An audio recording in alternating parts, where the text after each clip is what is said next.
Ano novo, feliz ano novo, chegou a hora de caminhar na direção de um novo tempo. Mas a gente pergunta, será que o novo tempo é tão novo assim? Na verdade, para olhar para o futuro, nós precisamos dar uma olhada no passado. Eu acho tão interessante porque essa caminhada através do tempo, ela foi ensinada a nós pelo grande Senhor, o Deus da história. E me chama a atenção ver que o povo de Deus sempre enfrentou dificuldades especiais. Me vem à mente, por exemplo, o que acontece com o povo de Judá no momento em que eles passam pela situação mais difícil, eles perdem tudo que eles tinham, perdem a terra, perdem Jerusalém, o templo, vão para o exílio, depois tem que retomar e caminhar novamente. Ou a igreja de Cristo Jesus, que aguarda a chegada do reino definitivo, perseguida no Império Romano, aguardando a vinda, achando que o reino vai começar logo. É interessante que a gente descobre que Deus é o Senhor da história e quebra as nossas expectativas. Mas por que isso é tão importante e tão valioso? Porque através das experiências difíceis, nós conseguimos entender melhor quem Deus é, quem é o nosso próximo e quem nós somos. Porque não dá para caminhar na direção de um ano novo se você não tiver o seu interior renovado através de um importante aprendizado. A gente entende uma série de coisas de maneira diferente e agora de maneira profunda e consegue caminhar numa direção onde é possível, vamos usar uma palavra diferente aqui, fazer um remaking de nós mesmos. Então veja bem, quando o povo volta para a terra, eles têm que olhar tudo de novo, eles têm que caminhar na direção de um recomeço. Eles até choram quando olham para o passado e falam, puxa, esse tempo era tão bonito e glorioso. A gente vê a igreja primitiva sofrendo na mão da perseguição romana, mas conseguindo olhar para frente, recebendo de Deus consolo e esperança. E o que a gente descobre? Onde é que está o segredo do ano novo? O segredo do ano novo não está no ano novo, não está na mudança de calendário, não está simplesmente na mudança de roupas e nas festas que a gente faz para encarar uma nova realidade. Só pode ir adiante nesse ano novo caminhando para o futuro quem teve de Deus na sua vida o trabalho para fazer dessa pessoa alguém renovada, mudada. Pessoa nova, ano novo. Pessoa mudada, cenário promissor. Quando Deus trabalha a nossa vida e coloca a gente na balança, aí sim, vamos para frente com muita esperança. Feliz Ano Novo!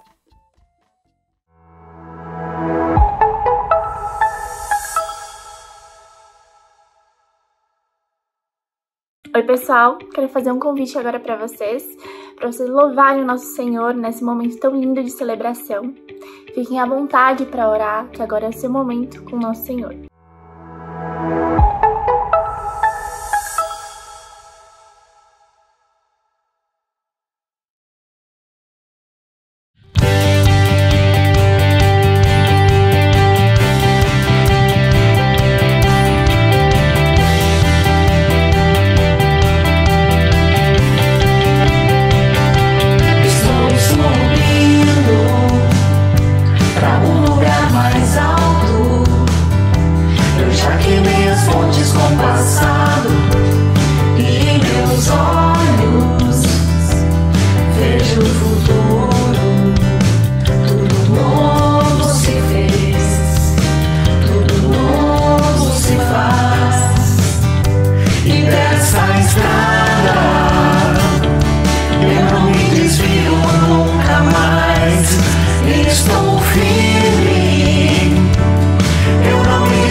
desistir de andar sozinho.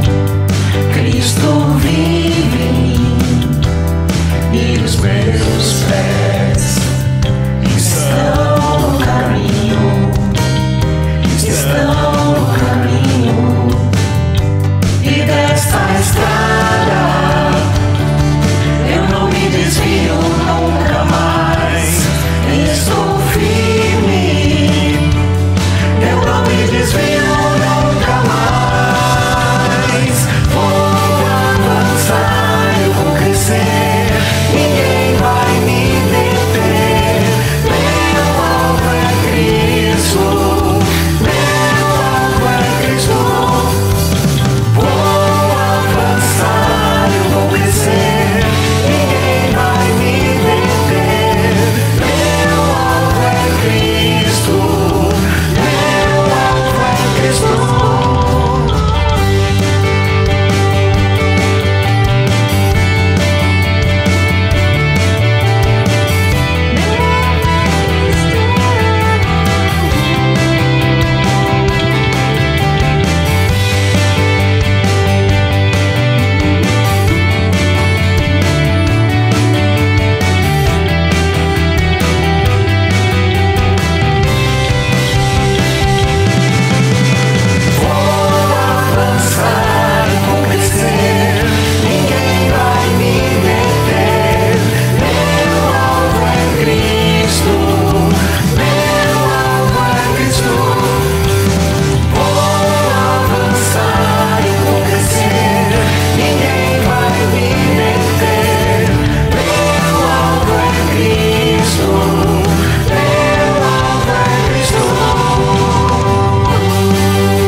Olá pessoal, eu sou o Romualdo.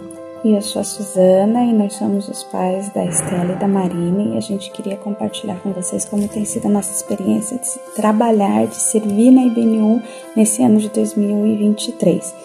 A gente já é membro da IBNU já faz alguns anos e tem servido no Ministério de Casais. Mas especificamente nesse ano de 2023 a gente pôde trabalhar em outras coisas, servir em outros ministérios. Mas o que eu queria compartilhar com vocês é que mais do que poder desenvolver coisas e trabalhar em coisas, enquanto a gente trabalha, enquanto a gente serve, a gente tem a oportunidade de se relacionar com as pessoas, de fazer amizades, de cuidar de pessoas e de ser cuidada por elas. E isso tem sido muito importante para nós e tem sido uma experiência valiosa durante esse ano.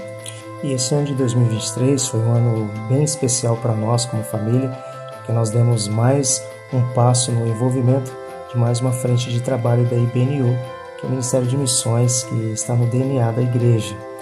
Este ano nós fizemos parte da equipe que foi ao Paraguai prestar serviço humanitário, auxiliando ali médicos da equipe, compartilhando o amor de Jesus e também integramos a equipe que esteve no Ariri, no litoral sul de São Paulo, servindo a comunidade caiçara ali da vila. Então foram momentos valiosos de pregar o evangelho, de conhecer pessoas e se relacionar com elas e orar por elas, pelas coisas que mais lhe afligem. E também um tempo de crescimento e edificação para nós. Então nós queremos encorajar você a se unir a nós neste ano de 2024 para que possamos nos engajar para servir a Cristo por meio da IBNU.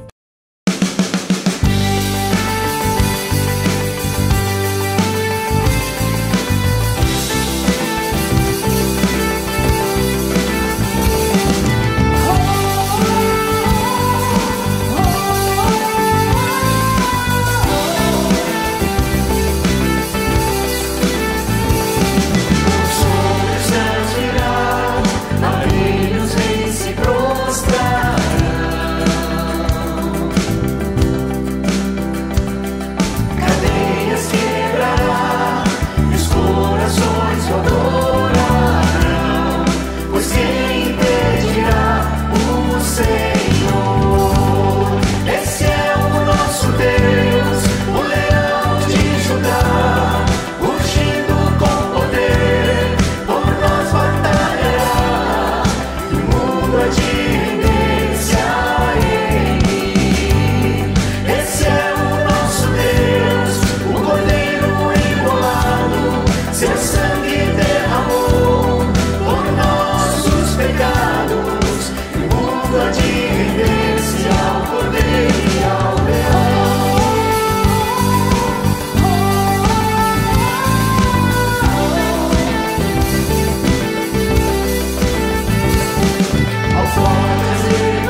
Que bom é poder estar aqui e poder orarmos juntos. Vamos orar? Pai querido, eu agradeço por este momento, esse momento em que a gente pode aqui todos juntos, mesmo estando online, orar, e a gente pode também pedir a Tua bênção sobre todas as pessoas, por mais que estejam longe. Obrigado, Pai, por esse ano que passou, obrigado por tudo que o Senhor fez, pelas bênçãos, obrigado pelos projetos da IBNU que o Senhor esteve abençoando, e oro pelos projetos novos que virão, pelos projetos que ainda continuam, que o Senhor possa estar abençoando, esteja com cada pessoa que está responsável por cada projeto, que o Senhor esteja conosco nesse final de ano, fazendo com que possamos ter uma boa lembrança de tudo que aconteceu neste ano, e que isso possa ser uma força para que a gente possa entrar nesse novo ano já pensando nas coisas que podemos fazer para Ti, entrar nesse novo ano também com paz, com alegria por tudo que aconteceu neste ano, e que possamos, Deus, abençoar cada vez mais pessoas, possamos abençoar cada vez mais esse mundo, e que a gente possa falar mais do Teu amor, da Tua graça para todos os povos. Ajuda-nos, ó Deus, a estar fazendo aquilo que o Senhor deixou para nós, que é falar sobre a salvação para cada uma dessas pessoas, falar sobre aquilo que o Senhor fez por este mundo, e que nós, como filhos que somos, herdeiros dessa graça, que a gente possa passar esse amor através das nossas vidas. Ao mesmo tempo que eu agradeço por tudo que o Senhor tem feito, nos ajude a sermos pessoas gratas a Ti, de coração, e que essa gratidão possa se transformar em amor, e que esse amor possa ser um amor que alcança todos os povos. Pai, agradeço, Deus, por essa igreja, agradeço pelas pessoas dentro dessa igreja, agradeço por cada um em que a gente tem tido contato, pelas pessoas também que a gente não tem oportunidade de conversar, mas sabemos que é a nossa família, e que a gente pode contar com a oração de cada um deles também para as nossas vidas. Que o Senhor esteja guardando o coração de cada um, que o Senhor esteja guardando a mente de cada um, e que a Tua palavra permaneça forte e firme dentro do nosso coração. Em nome de Jesus eu oro a Ti e agradeço por tudo. Amém. Amém. Com esplendor de um rei, em majestade e luz, faz a terra se alegrar, faz a terra se alegrar.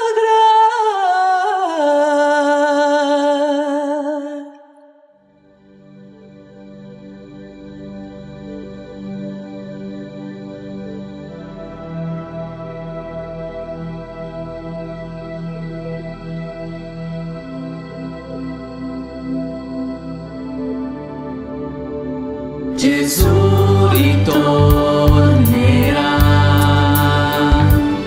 la morte fuggirà, il buio tremerà, il buio tremerà.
nyama nyevuni nyama. Dieu est si grand, chantons tous combien il est grand, et tous sauront que Dieu, notre Dieu, est grand.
Seja bem-vindo a este momento de reflexão na Palavra de Deus, e especialmente quando estamos nos lembrando da importância do tempo, a importância dos ciclos da vida e o desfecho de uma ocasião que nos leva a um novo momento, e a importância de refletir à luz da Palavra Divina para caminhar na nossa vida. Aquela coisa especial lá do Salmo 90, né, pedindo a Deus, ensina-nos a contar os nossos dias para que o nosso coração alcance sabedoria. E para pensar sobre isso, eu queria chamar a sua atenção para o que a Bíblia nos apresenta lá em Mateus capítulo 11. Mateus capítulo 11, a partir do versículo 7. E eu queria que você pensasse comigo sobre um tema que a gente pode chamar até o último homem, pensando sobre a vida e a trajetória de João Batista. Diz o texto o seguinte: enquanto saíam os discípulos de João, Jesus começou a falar à multidão a respeito de João. O que vocês foram ver no deserto? Um caniço agitado pelo vento? Ou o que foram ver? Um homem vestido de roupas finas? Ora, os que usam roupas finas estão nos palácios reais. Afinal, o que foram ver?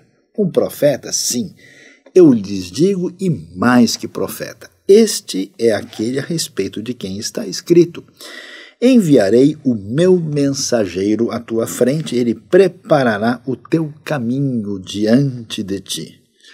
Digo-lhes a verdade, entre os nascidos de mulher não surgiu ninguém maior do que João Batista, todavia o menor no reino dos céus é maior do que ele.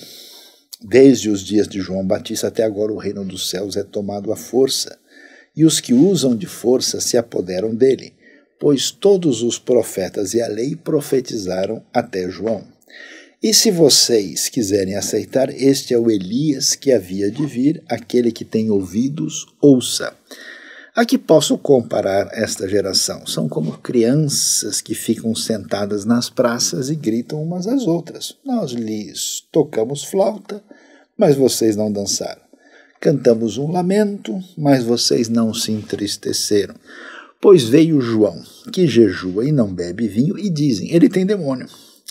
Veio o Filho do Homem comendo e bebendo, e dizem, aí está um comilão e beberrão, amigo de publicanos e pecadores, mas a sabedoria é comprovada pelas obras que a acompanham.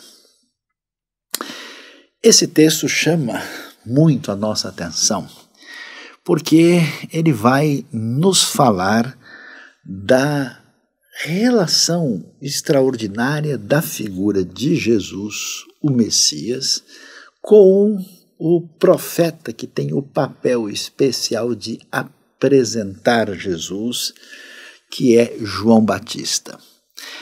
Curiosamente, nós vemos aqui Jesus, né, falando sobre João, e ele diz, olha, o que vocês foram ver?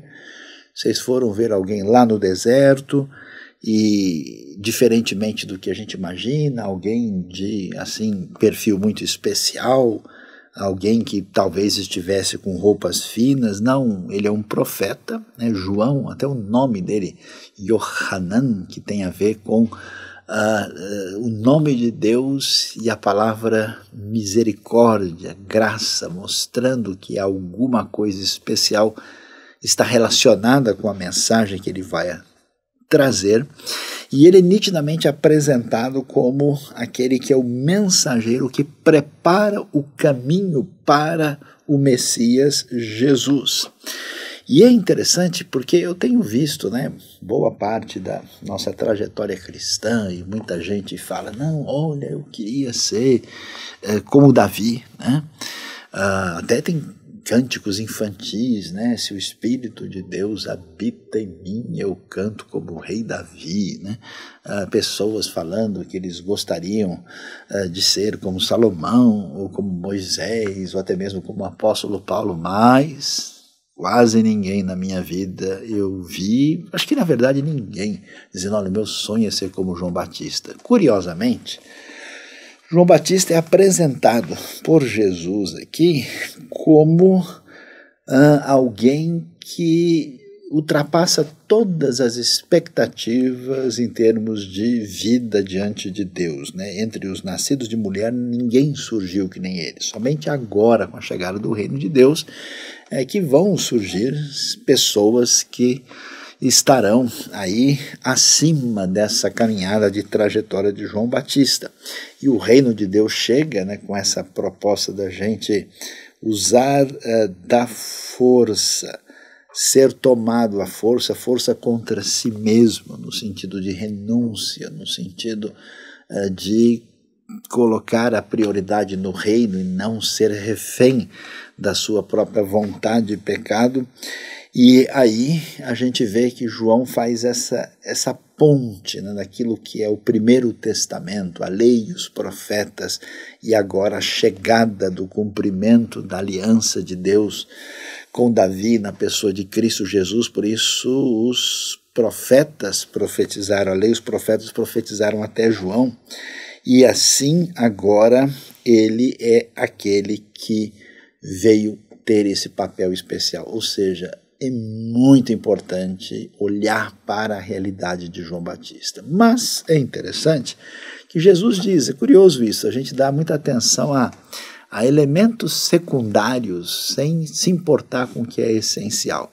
E Jesus diz exatamente isso. Olha, vocês o tempo todo estão dizendo, né, que João Batista é um sujeito meio estranho, porque ele jejua, ele não bebe vinho, ele é meio estranho, está lá no deserto, e aí você diz, nossa, esse cara tem demônio, né? E aí vem Jesus vivendo uma vida muito comum, né, e ele participa de festas, de casamentos, convive dentro do contexto social, esse aí é um comilão e beberrão, ou seja, a incoerência de vocês que não querem saber do reino de Deus chama atenção, porque se vem de um jeito, vocês criticam, se vem do outro jeito, criticam também.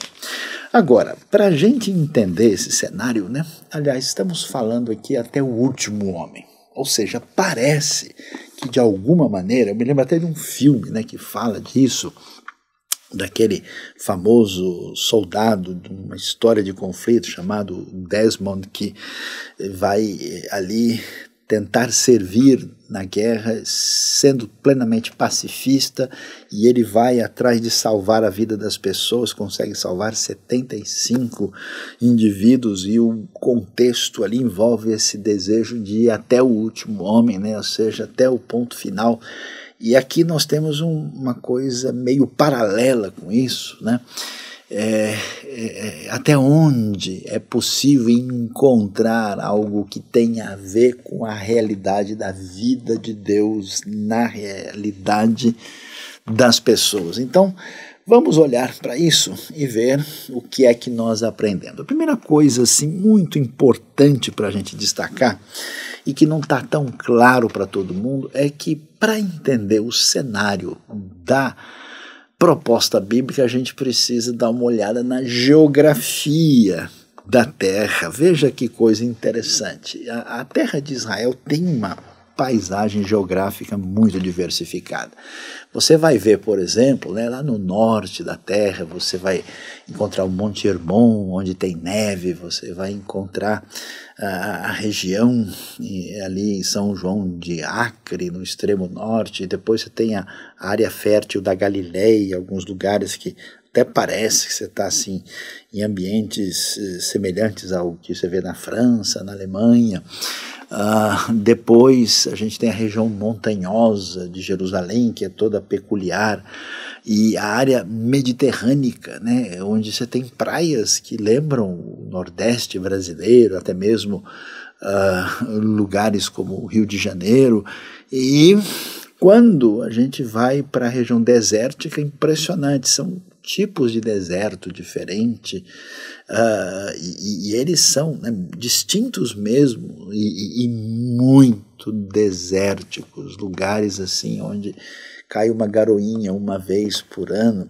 Então, quando a gente pensa na trajetória histórica, na história da fé, todo esse ambiente de deserto, região fértil, como por exemplo é a região da Galileia, por exemplo, dá uma olhada aí, como é que é essa área fértil quando a gente vê uma paisagem que envolve o Mar da Galileia. Por isso você vê os cultos de fertilidade tão discutidos na história bíblica no Antigo Testamento. Ao mesmo tempo que você tem isso, quando você vai para a região bem desértica, por exemplo, perto do Mar Morto, parece que você está assim, vendo algo que parece a Lua, né? Algo absolutamente diferente, muito desafiante, que a gente jamais poderia imaginar. Então, olhando para isso, vale a pena ver o que nós temos no ministério de Jesus. Então, veja só, Jesus faz o seu ministério na terra de Israel, mas aí dá uma olhada no mapa para você ver, por exemplo, aí os pontos 1, 2, 3, 4, 5, para a gente ver exatamente o que temos aí. Nós temos, por exemplo, né, o lugar do batismo de Jesus, aí ao norte do Mar Morto, pertinho de Jericó, nessa região do deserto, né? O relato do Evangelho de João fala de uma localidade chamada Betânia, além do Jordão, águas de Salim. A região ali é uma região desértica, perto de Jerusalém, que é a cidade mais importante da região da Judéia, onde Jesus está muitas vezes quando vai a Jerusalém ou nas imediações. Agora, ao mesmo tempo, lembre-se que Jesus é criado em Nazaré, região mais ao norte, uma área já um pouco ali bem mais fértil do que a parte sul, né, que está pertinho de Jerusalém, e uma localidade que é, digamos, o início da Galileia. Agora, o ministério principal de Jesus se dá ali em torno do Mar da Galileia. Então você pode ver bem aí no mapa para a gente localizar e ver direitinho, até para você perceber essa dimensão, né, de onde Jesus sai, para onde é que ele vai.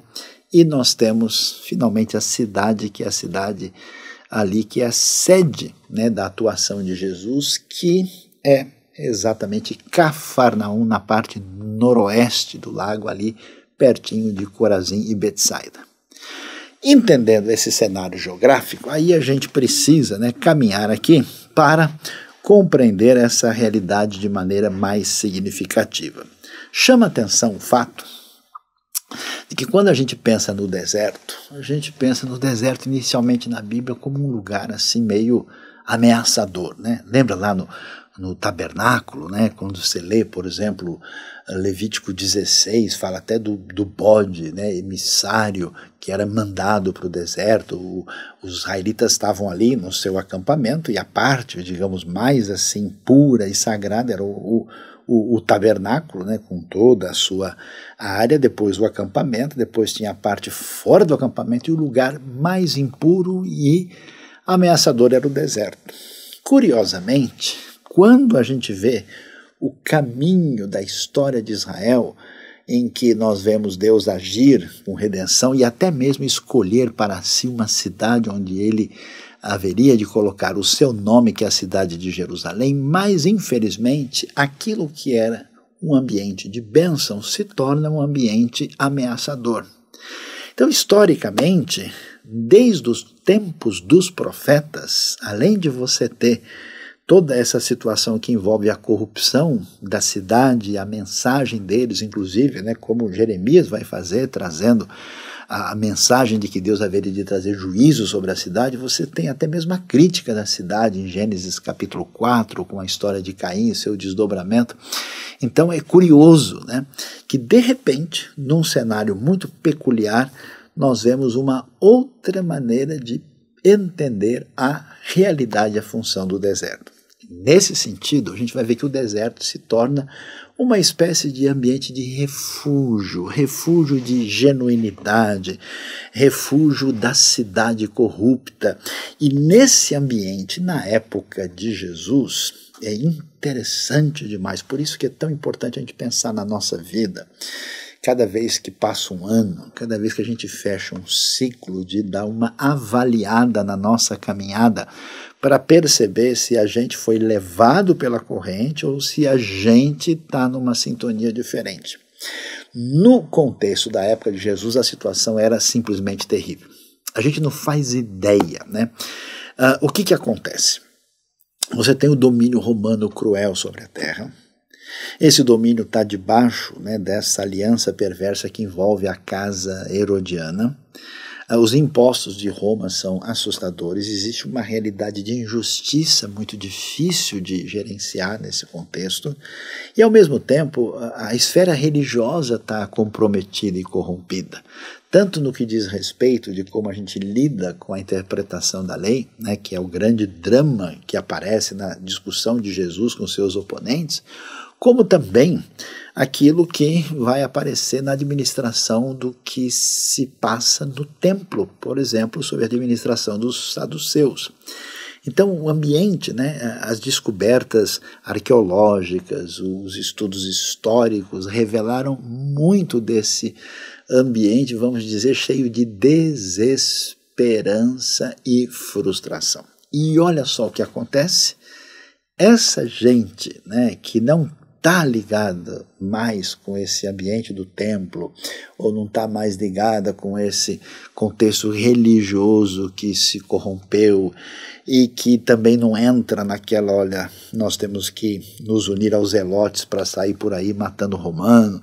Esse pessoal diz, sabe de uma coisa, pessoal, a gente precisa conservar a nossa pureza e a nossa genuinidade, então a gente só tem um lugar para ir, esse lugar é o deserto. Por isso é interessante as descobertas que nós tivemos na comunidade de Qumran, essa comunidade que se entendia, se apresentava como Yahad, ou seja, os que viviam juntos, ali no deserto da Judéia, ao norte do Mar Morto. Foi descoberto um grande tesouro de manuscritos bíblicos, os famosos manuscritos do Mar Morto, a partir de 1947, e hoje a gente pode ver, né, que é interessante quando a gente vê a história de João Batista, que nesse ambiente de corrupção, que nesse ambiente de afastamento e até mesmo de desesperança, a gente percebe em João aquilo que a gente pode dizer assim, parece que nós estamos diante do último homem. Parece que todo o sistema se foi. Parece que a coisa realmente está diante de nós, diante num cenário em que a gente não tem muito o que esperar. Então você vai ver, interessante que que foi encontrado em Qumran, você pode até ver não só o ambiente, o local, mas até mesmo que era o refeitório dessa comunidade, muitas vezes chamada por muitos de os essênios. A gente vai ver que era um espaço limitado, talvez estivessem sempre ali em torno de 200, mas a comunidade podia ser maior e gente estando ali em volta, era gente que entendia que nós não temos mais nada a fazer a não ser esperar o fim do mundo. De modo que nesse ambiente, olha que coisa interessante, a coisa perdeu o caminho de tal maneira que a partir do que nós vemos nesses, vamos dizer, piedosos devotos do deserto, eles estão dizendo o seguinte, olha, Deus não tem mais nada a ver com o templo suntuoso de Jerusalém. Até mesmo os manuscritos que nós encontramos lá, é muito possível que gente que tenha se decepcionado com Jerusalém tenha pegado os rolos, os pergaminhos e ido para o deserto dizendo, não dá mais, né? E é tanta gente assim hoje, não é verdade? Tem hora que a gente vê o comércio tão definido na religião, a gente vê tanta atitude assim que não faz sentido, a gente vê falta de genuinidade, a gente vê tanta coisa estranha que a pessoa de fato não sabe o que fazer. Foi mais ou menos o que nós temos aqui. Essas pessoas dizem que, olha, Deus não está mais interessado em lugar, nem na cidade, nem na construção. Existe uma ideia que abre um caminho para uma ideia de um templo que envolve um sentido de templo espiritual por causa do que tinha acontecido, porque o cenário era absolutamente problemático. Se era problemático do ponto de vista religioso, do ponto de vista político, a coisa era assustadora. Por quê? Porque Herodes o Grande, que na verdade nem judeu não era de uma família de edomitas, chamados também de idumeus, que havia entrado no judaísmo, mas claramente não tinha qualquer conexão espiritual verdadeira. E ele então, numa espécie de parceria com Roma, passa a ser, né, o grande representante de Roma governando Israel em sintonia com o Império Romano, e o seu governo é cheio de crueldade. O homem era tão terrível que simplesmente, né, das mulheres com quem ele se envolveu e se tornaram suas esposas, a que mais ele amava, ele matou, para você ter uma ideia, né?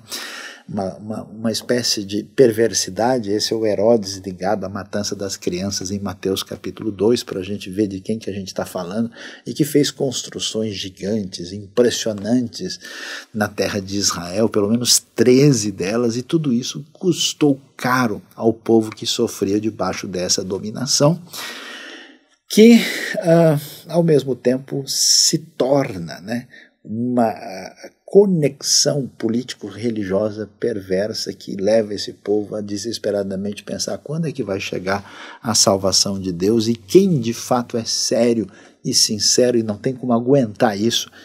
E essa gente, de modo geral, está identificada com o deserto.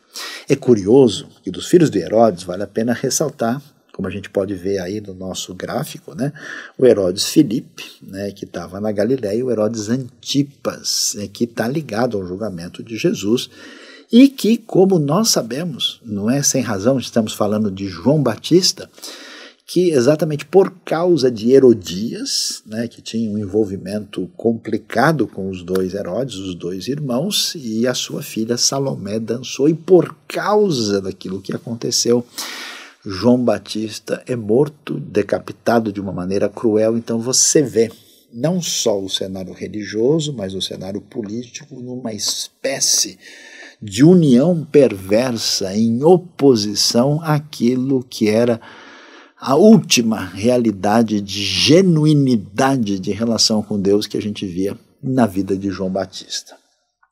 Mas prosseguindo nesse entendimento do que nós encontramos na palavra divina, vale a pena a gente ver o que diz a Bíblia no texto de Mateus, capítulo 3, quando apresenta para a gente a realidade do que temos em João. O texto nos diz o seguinte: naqueles dias surgiu João Batista pregando no deserto da Judéia. Ele dizia: arrependam-se, pois o reino dos céus está próximo. Este é aquele que foi anunciado pelo profeta Isaías: voz do que clama no deserto, preparem o caminho para o Senhor, façam veredas retas para ele. As roupas de João eram feitas de pelos de camelo, e ele usava um cinto de couro na cintura. O seu alimento era gafanhoto e mel silvestre. A ele vinha gente de Jerusalém, de toda a Judéia e de toda a região ao redor do Jordão. Confessando os seus pecados, eram batizados por ele no rio Jordão. Quando viu que muitos fariseus e saduceus vinham para onde ele estava batizando, disse-lhes: raça de víboras, quem deu a vocês a ideia de fugir da ira que se aproxima? Deem fruto que mostre o arrependimento. É interessante ver como é que João Batista é apresentado aqui no texto, que mostra com detalhes quem ele é. Veja que ele está, na verdade, batizando ali perto da região de Qumran, ao norte do Mar Morto, até que se discute que tipo de proximidade e relação que ele teve com esses da comunidade Yahadi de Qumran.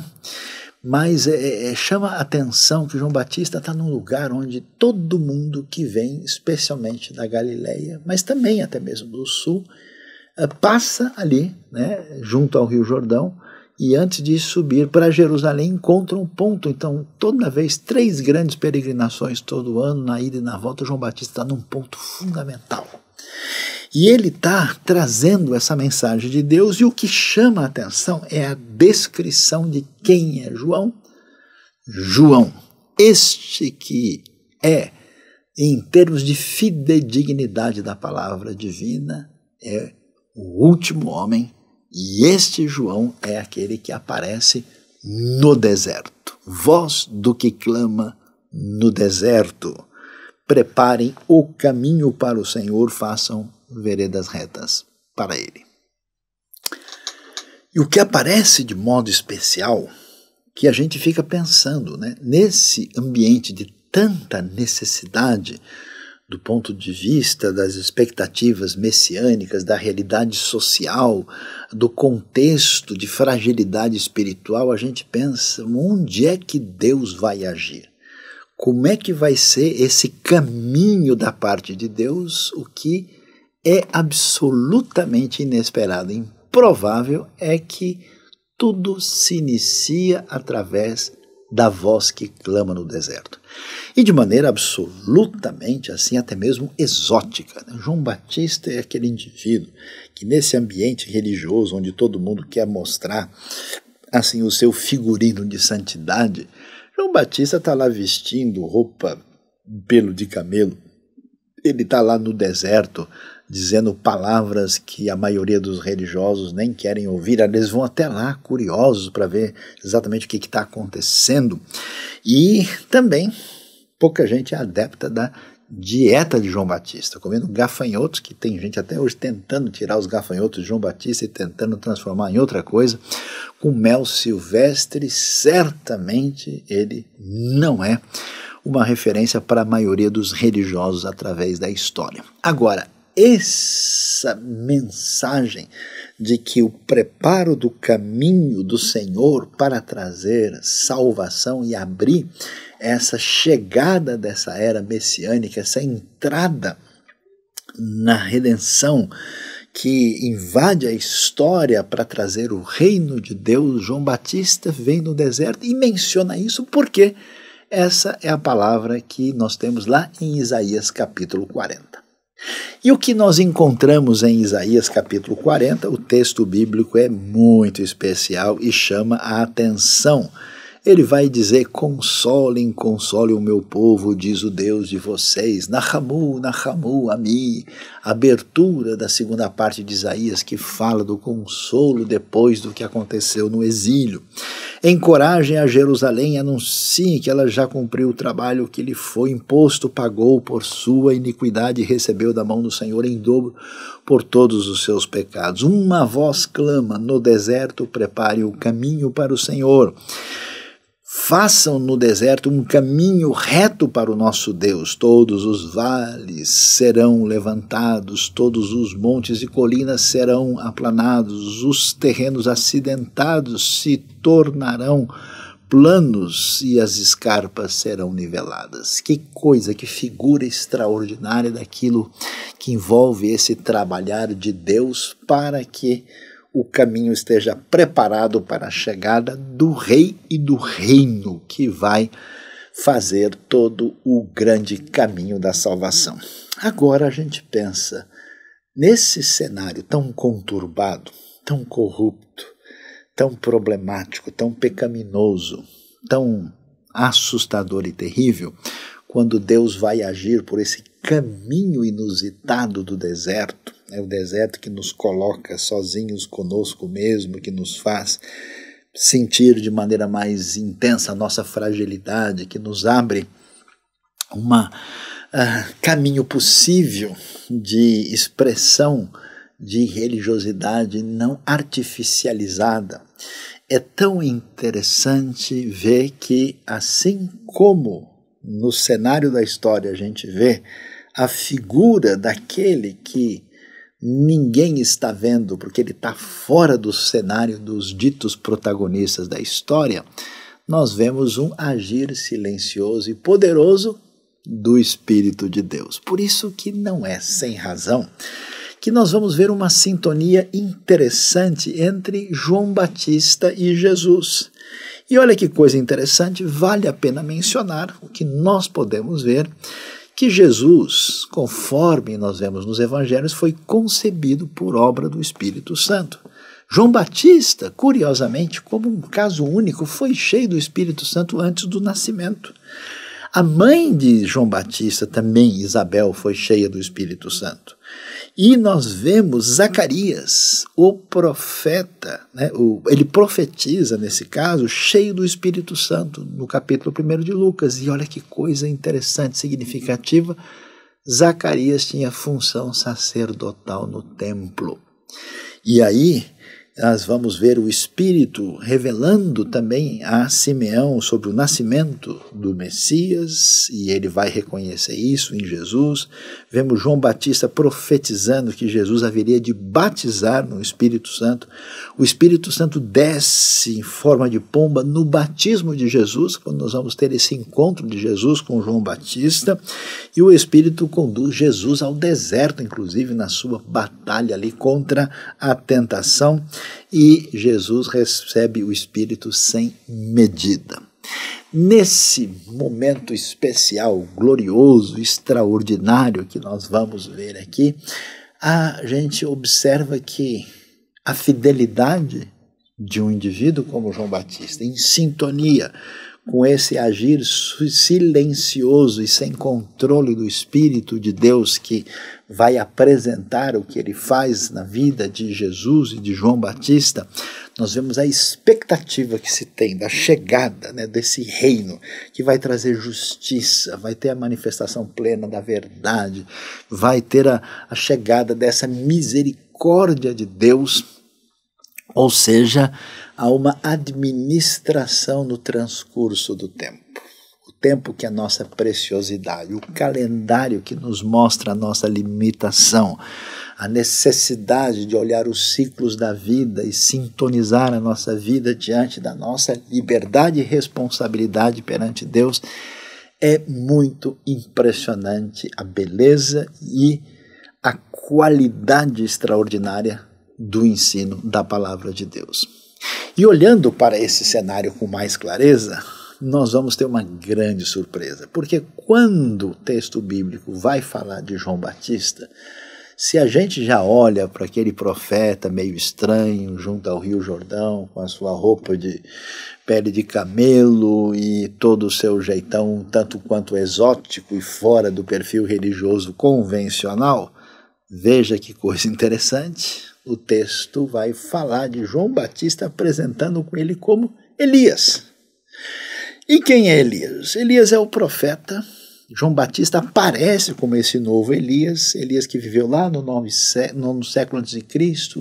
e confrontou Acabe e Jezabel nos momentos mais terríveis da história de Israel. E esse Elias aparece aqui.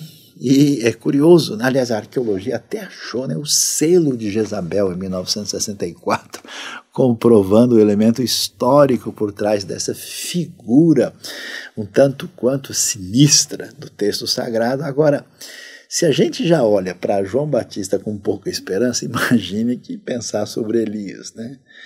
É impressionante, João Batista aparece como um indivíduo solitário. É alguém que é meio sozinho. De fato, ele é meio que o último homem.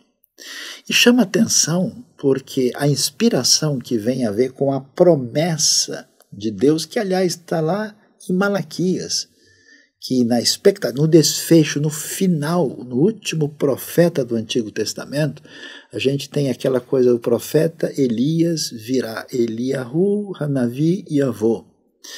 E aí esse profeta vem, e Elias vem, né? João Batista vem no espírito e poder de Elias, mas Elias é tão estranho e exótico e único como João Batista. Ah, Elias chorou diante de Deus.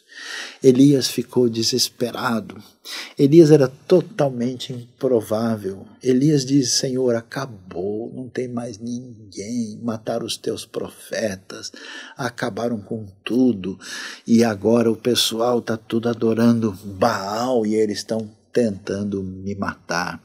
Senhor, não sobrou nada. E Elias, até na fragilidade, quando perseguido por Jezabel e Acabe, ele foge, e é curioso, ele foge para o deserto, né? Porque o deserto é o lugar onde Deus encontra com Israel depois de libertado. É no deserto que a lei de Deus é dada.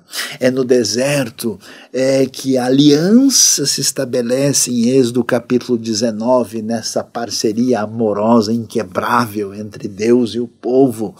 É no deserto que Moisés tem o seu encontro único e diferenciado com Deus, e ali é interessante que Elias quer fugir para chegar a Horebe, talvez pensando, que bênção do deserto eu posso ter. Interessante. Gente, eu me lembro de Hebreus 11, né, dos quais o mundo não era digno.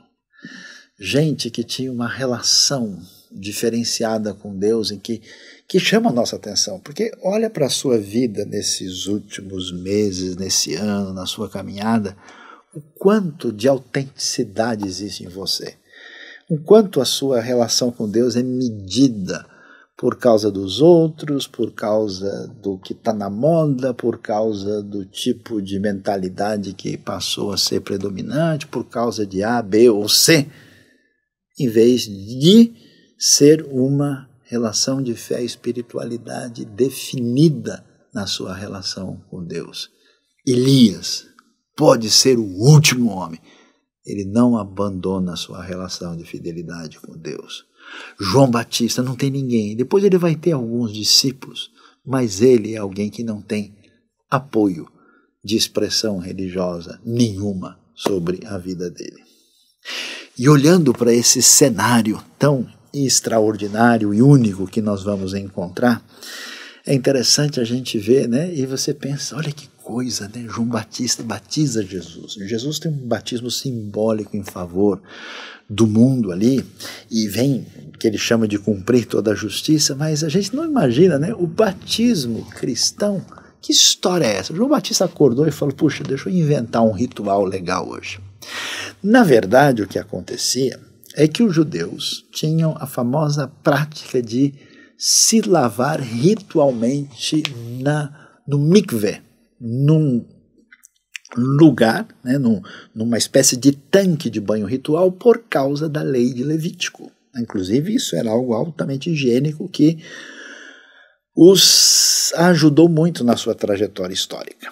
E aí, é curioso, porque mesmo num lugar como Qumran, ali no norte do Mar Morto, totalmente desértico e seco, a gente encontra ali, como você pode ver, tanques de purificação ritual e que eram tão importantes e necessários. Mesmo sem água, o pessoal não deixava de dar a devida atenção à lei, porque, conforme nós sabemos, né, esse banho ritual era algo que existia, cerimonial, que tinha a ver com vários elementos de impureza, como você pode constatar aí na descrição que aparece no nosso quadro. Várias coisas que incluíam essa impureza a pessoa fazia.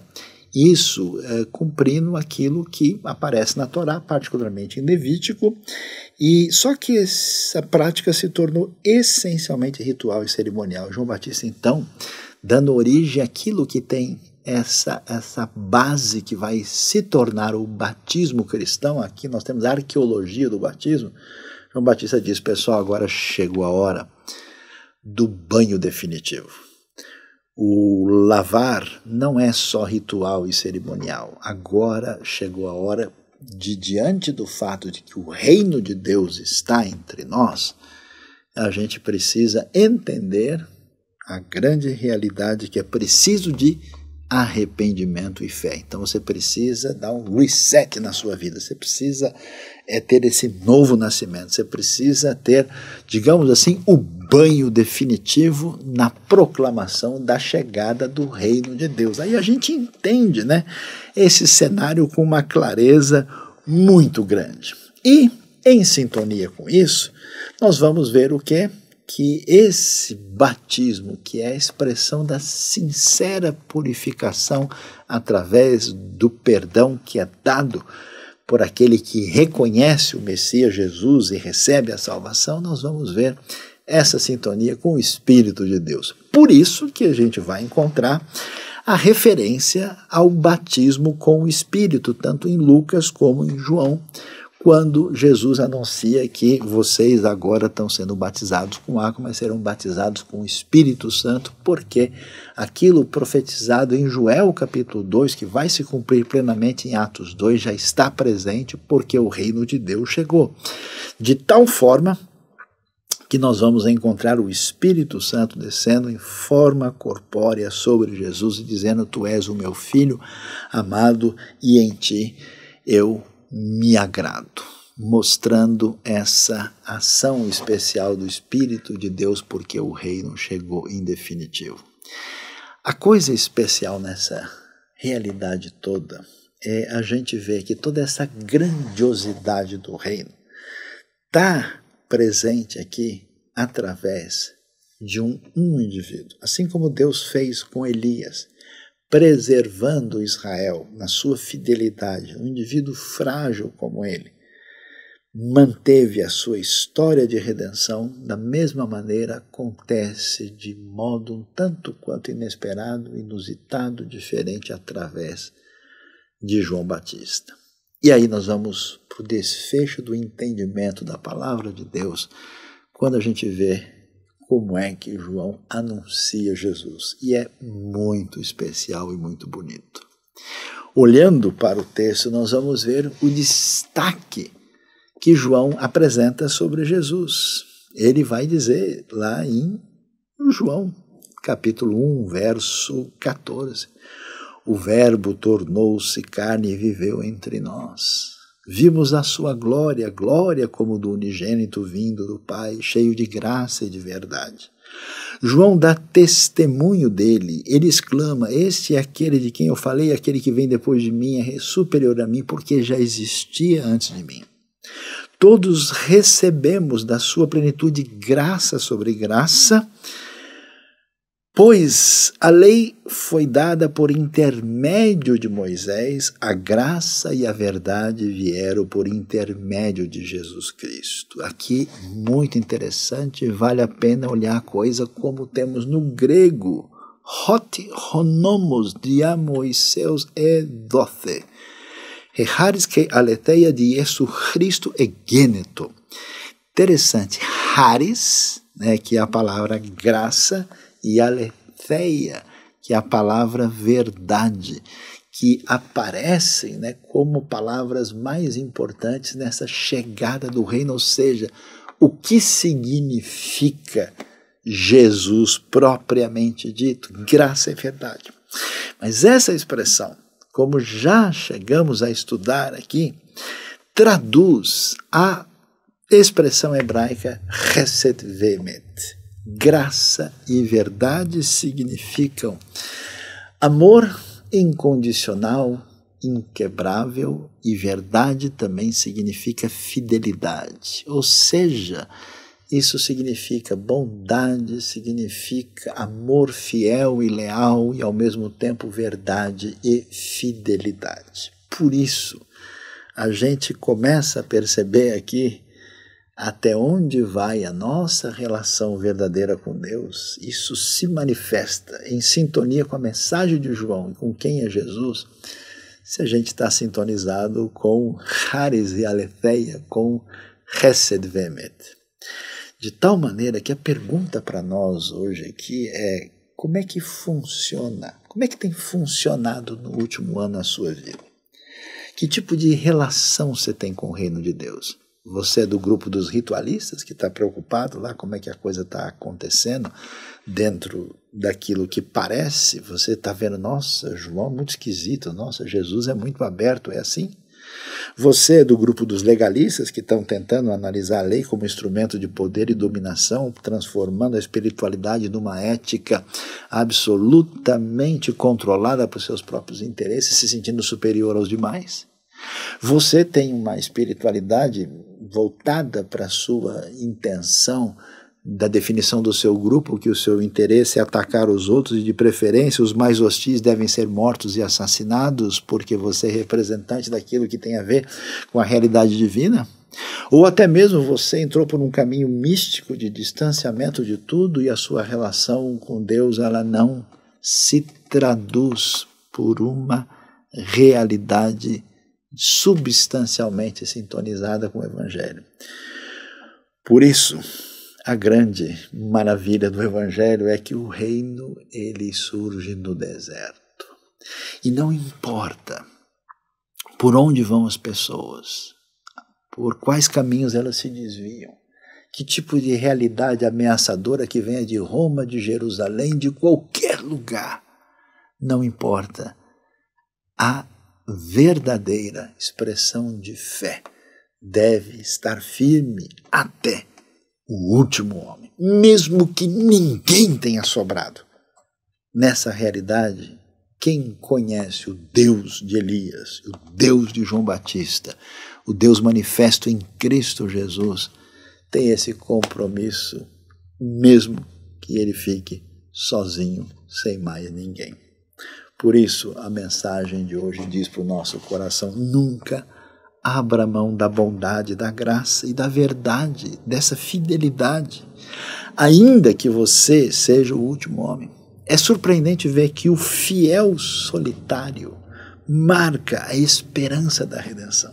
Como é que a gente sabe que a redenção vai chegar? Não é por nenhum caminho previsível, é por aquele indivíduo estranho, exótico no deserto, que diz palavras verdadeiras que às vezes ferem e que parece que ninguém quer levar a sério. É com gente assim que Deus construiu a história da redenção.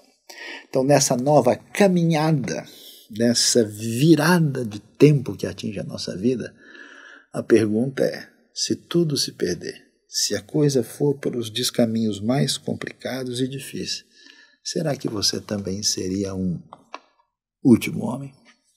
Deus abençoe a sua vida, Deus abençoe o seu coração e que Ele nos dê um desfecho desse ano em um ano novo promissor, debaixo dessa sintonia de verdade, fidelidade, graça, bondade, chesed ve'emet. Amém.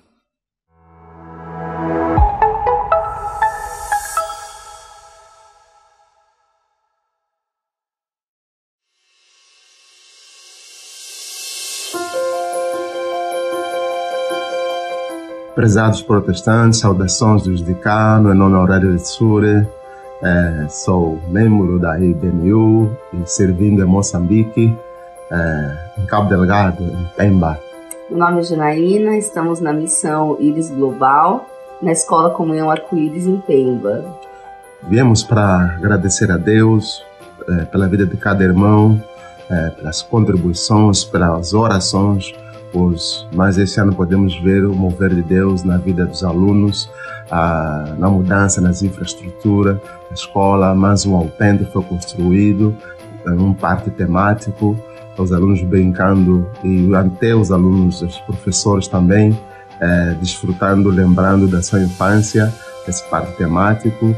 E também os resultados foram uma bênção. Temos mais de 300 alunos graduados entre o ensino fundamental, o ensino médio e também na universidade. Esse ano de 2023 foi o ano que nós tivemos maior número de alunos graduados na universidade. Temos em administração pública, em tecnologia, engenharia. Então esse ano foi realmente uma bênção, tendo tantos alunos concluindo os seus sonhos. E um dos alunos formados está trabalhando na base também, na clínica. Deus abençoe. Olá, meus irmãos que estão acompanhando o culto online da igreja IBNU. Aqui é o missionário José Carlos, mais conhecido como Zé da Água, direto do sertão nordestino. E hoje, nesse momento de gratidão, nós queremos louvar a Deus por tudo que o Senhor tem feito em missões aqui no Nordeste e no mundo. Como o apóstolo Paulo vai nos ensinar, que a gente sempre deve dar graça, sempre agradecer em todas as circunstâncias do nosso Senhor. Nesse ano de 2023, a gente viu a mão de Deus de forma poderosa aqui, atuando no nosso sertão nordestino. A gente pôde acompanhar diversos batismos aqui na região, igrejas da zona rural avançando, tendo mais pessoas participando dos cultos, mais pessoas se mobilizando na liderança da igreja local. E esse é um dos nossos grandes desafios aqui em missão, que o sertanejo se torne liderança das vias que a gente tem trabalhado aqui na região. A gente também viu, graças ao nosso bom Deus, um grande avanço dos projetos sociais aqui da região, principalmente os projetos de agricultura familiar, onde a gente ensina as famílias a plantar o seu próprio alimento e também a comercializar essa produção de alimento para geração de renda. Um projeto que expandiu muito, atende mais de 40 famílias aqui na região, ganhou diversos prêmios e a gente vê a mão do Senhor poderosamente abençoando cada ação aqui no sertão. Então quero louvar a Deus por essa bênção e também agradecer a você que tem nos acompanhado, que tem ofertado, orado por nós. Muito obrigado. Você pode ter certeza que a sua oração, o seu apoio tem feito grande diferença no campo missionário e aqui no sertão nordestino. Para 2024, a gente continua com essa grande esperança, esse grande direcionamento de Deus de avançar dentro do sertão, de trazer o povo sertanejo para a liderança dos trabalhos e poder ver um sertão transformado. Acompanhe nosso trabalho, continue orando por nós e juntos a gente acredita que é possível ver um sertão transformado pelo Evangelho do nosso Senhor Jesus Cristo. Deus abençoe você, um ótimo final de ano e nos vemos em breve. Deus abençoe.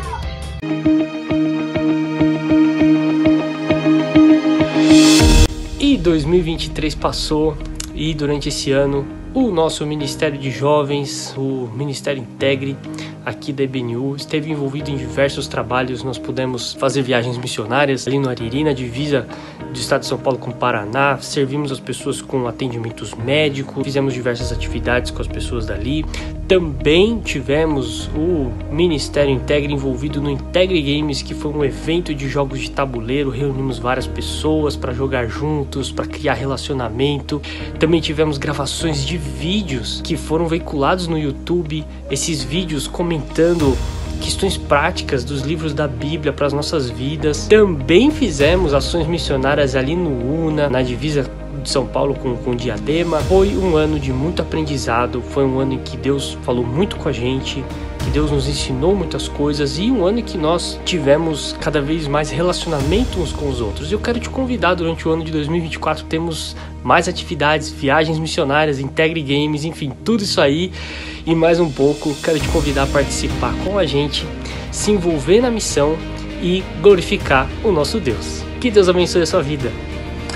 Ao olhar para o ano de 2023, podemos perceber o quanto Deus foi tão incrível. Que ano impressionante.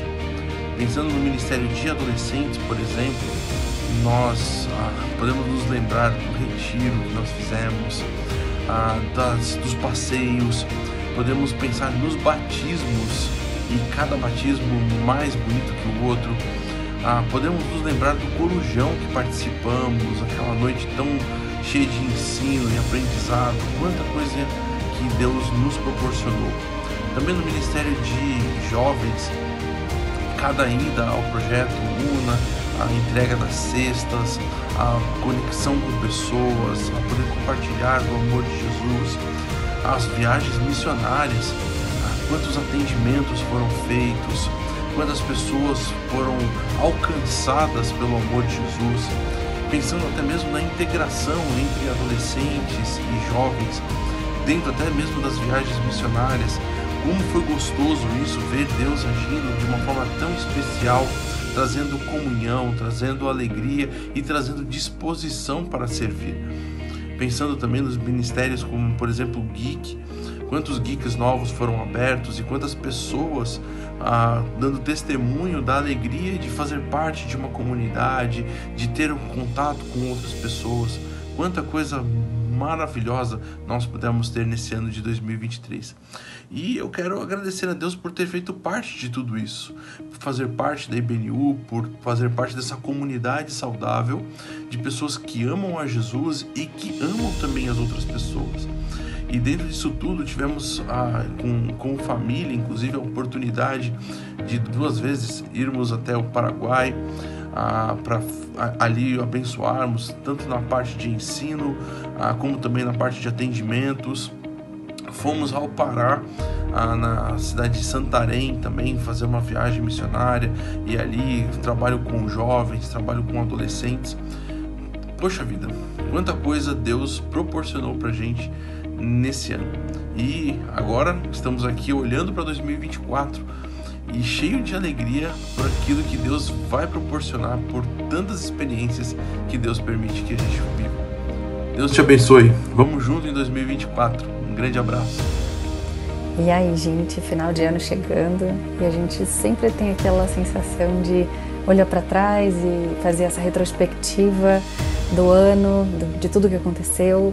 E numa retrospectiva 2023 da IBNU, me lembro de várias tardes de jogos de tabuleiro que foram muito legais. Eu conheci muita gente, consegui conversar com gente muito especial, que às vezes na correria do dia a dia a gente não consegue. Eu lembro de uma celebração muito especial, ainda lá no hotel, no Transamérica Berrini, quando aconteceram batismos. A gente foi lá para a cobertura do hotel, naquela piscina maravilhosa, e foi uma celebração muito especial de batismos ali. Como não lembrar os mutirões que a gente fez de limpeza e de pintura, de organização e arrumação do nosso lugar, do Espaço IBNU. Que precioso foi aquela celebração quando a gente entrou no prédio de fato e a gente conseguiu se estabelecer ali no nosso lugar. Quantos desafios, mas quanta emoção quando a gente conseguiu também realizar aquele evento de projetos do reino no nosso espaço. Como foi precioso esse ano. Quantas coisas boas aconteceram e como a gente pode agradecer a Deus por tudo isso que nos fez chegar até aqui e que Deus abençoe esse ano de 2024 porque o ano que vem promete. Graças a Deus pelo ano de 2023 e por tudo que Deus abençoa a nossa comunidade, a IBNU, por meio assim de formas que são muito visíveis e aparentes e outras que talvez não sejam tão evidentes, mas são igualmente valiosas. A gente agradece a Deus porque a gente entrou no nosso novo espaço e isso tem permitido imaginar e sonhar coisas e ações, projetos que há tempos nós gostaríamos de implementar e agora é possível. Mas em especial eu agradeço a Deus pelas novas pessoas que chegaram na IBNU. Receber alguns de vocês que chegaram em 2023 ou ainda no ano passado na IBNU tem sido uma das experiências mais valiosas e marcantes para mim e certamente uma das coisas mais importantes para a nossa comunidade como um todo. Saber que a nossa comunidade é viva, saber que ela se transforma toda vez que uma nova pessoa com uma história, com uma expectativa, com suas necessidades chega à nossa igreja, é sinal de que nós temos cumprido a missão que Deus nos deu e também é sinal que nós temos muito desafio pela frente. Nós sabemos que como comunidade procuramos ser equilibrados, fiéis, mas temos muita coisa a melhorar e isso não é motivo de desânimo, isso é motivo para nós confiarmos e agradecermos a Deus porque Ele tem nos guiado nessa jornada. Então eu agradeço a Deus pela vida da IBNU e por todas as pessoas que fazem parte dessa comunidade. Olá pessoal, aqui quem fala é o Jonatas e nessa retrospectiva do ano de 2023 temos muitas coisas para agradecer ao Senhor, né? A IBNU passou por mudanças muito significativas pela primeira vez na sua existência, nos seus 16 anos, com um espaço próprio, um espaço aí para funcionar durante todos os dias da semana, com muitas possibilidades de desenvolvimento de projetos e atividades para abençoar a cidade de São Paulo e também outras regiões do Brasil e do mundo. Eu particularmente tive também muitos desafios nesse ano de 2023, na parte acadêmica, na área também de gestão e todas essas transições que a IBNU passou, também passei por algumas transições particulares, né, com mudança de endereço e outras coisas, então foi um ano bastante desafiador, mas em tudo eu tenho que dar graças ao Senhor que tem conduzido a vida da IBNU, tem me dado a oportunidade de estar junto aqui da IBNU nesse processo, trabalhando e abençoando a vida de tantas pessoas que têm se chegado até nós. Tem sido uma alegria muito grande poder trabalhar com a equipe da IBNU, com todos os líderes dos ministérios, com as pessoas que se voluntariam. Tem sido uma grande bênção e o meu coração está cheio de alegria por esse ano de 2023. Temos desafios para o próximo ano, temos orado para que o Senhor nos apresente os caminhos para vencermos todos eles, mas estamos confiados de que, como Ele nos abençoou até aqui, continuará nos abençoando em 2024. Um forte abraço. O tempo passou tão rápido, a gente já chegou no último dia do ano. E agora só relembrar as coisas boas, trazer à memória aquilo que não só nos dá esperança, mas como Deus tem nos abençoado. Eu já vi a IBNU de longe, de perto, são 6 anos dentro e agora são 16 anos de caminhada. É a primeira vez que depois de tanto tabernacular, passar por tantos lugares, a gente está no nosso lugar. E são novos desafios, são novos momentos, mas eu creio que Deus tem cuidado, assim como Ele cuidou até hoje, Ele vai cuidar ainda para frente. Por isso eu coloco realmente o sentimento de gratidão completa a Deus, tanto pessoalmente, por assim, fazer parte de tudo isso, mas também pela IBNU. E agora a gente já está finalizando o ano com mais de 120 mil inscritos no nosso canal do YouTube e assim mais de dobro de pessoas realmente alcançadas, sendo cuidadas e sendo restauradas pela palavra.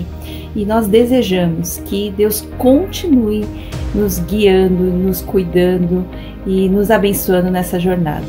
Então, vamos fechar esse ano com chave de ouro, agradecendo e louvando a nosso Deus por tudo isso. Deus abençoe. Encerra-se mais um ano quando a nossa trajetória foi cercada de sonhos, expectativas, decisões, propostas e caminhadas, e a gente, no final das contas, pensa o que é que de fato a gente alcança. Agora, diante do novo cenário, daquilo que Deus nos coloca como presente nesse ano novo, a gente pode até pensar naquilo que cada um de nós alcança, mas com fé em Deus, sob a sua palavra e entendendo a sintonia do coração com Ele, a gente pensa no que alcança sem perder a esperança. Feliz Ano Novo!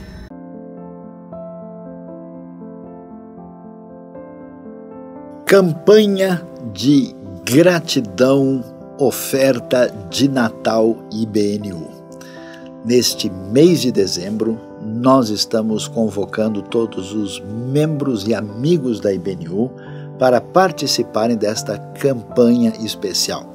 A IBNU apoia diretamente cerca de 50 projetos missionários, humanitários, que têm a ver com o reino de Deus numa proposta clara, transparente, bíblica e fiel.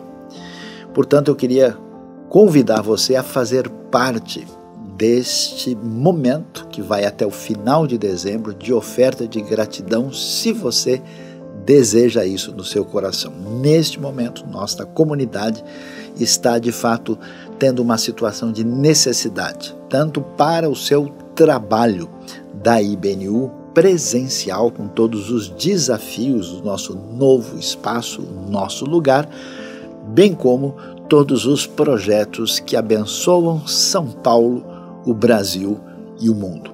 IBNU, uma comunidade saudável para um mundo melhor. Nós agradecemos e contamos com a sua doação, colaboração, oferta para fazer diferença. Muito obrigado.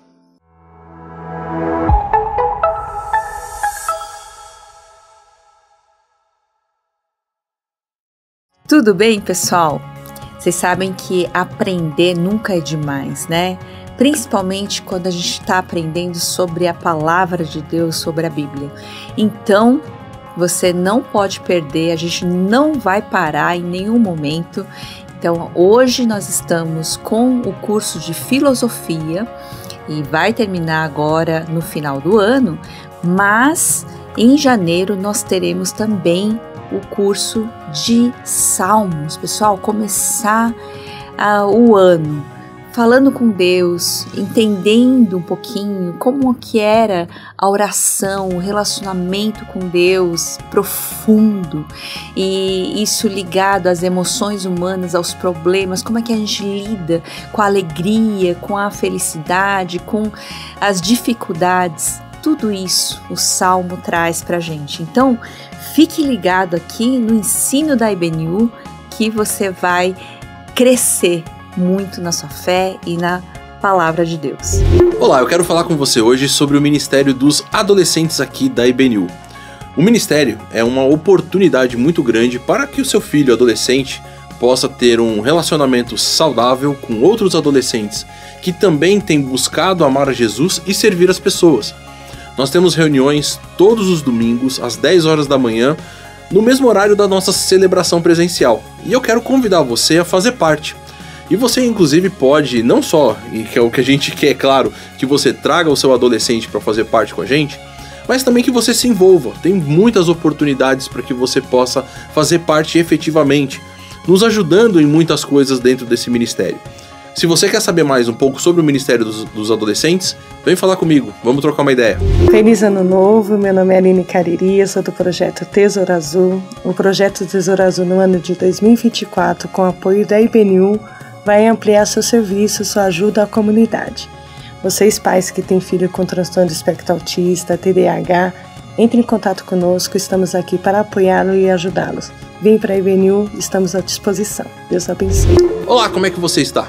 Quero falar um pouquinho com você agora sobre os nossos geeks. E o que é o nosso geek? GIC, Grupo IBNU para Comunidade. E o que a gente pretende com isso? A gente pretende que você tenha um ambiente acolhedor, um ambiente gostoso, um ambiente onde você possa conversar com outras pessoas a respeito daquilo que Deus tem feito na sua vida, ser abençoado por essas pessoas, abençoar também a vida delas e, como um pequeno grupo, poder pensar e agir em relação à sociedade, à comunidade que você está inserido, para que o reino de Deus possa se expandir em todo lugar. É por isso que eu quero convidar você a conhecer os nossos geeks, a conhecer aquilo que nós temos feito aqui na IBNU dentro desse propósito. E você é convidado não só a participar, mas de repente você está aí falando assim, poxa vida, minha casa aqui poderia ser um ambiente onde pessoas pudessem vir aqui, pudessem se reunir. Eu gostaria de inclusive talvez liderar um pequeno grupo desses da IBNU. Vem conversar comigo, eu quero poder trabalhar com você essa ideia, eu quero poder de repente treinar você e você ser uma grande bênção no reino de Deus. Topa? Chega junto. Nossa celebração acabou. Ficou com gostinho de quero mais, né? Semana que vem tem de novo. Mas manda esse conteúdo para os seus amigos, para os seus colegas de trabalho, para todas as pessoas que você conhece. Nós temos muitos outros conteúdos especiais no nosso canal. Vai lá, curte, compartilha e volta aqui semana que vem. Boa semana, que Deus abençoe vocês.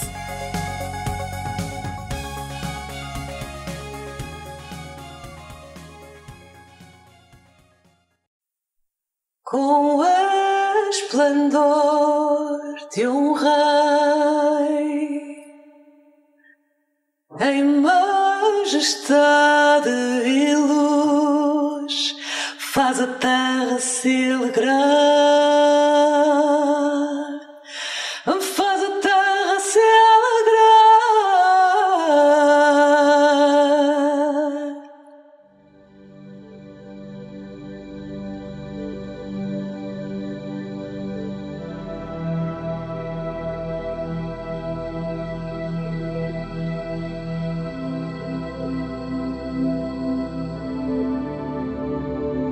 Gesù ritorna.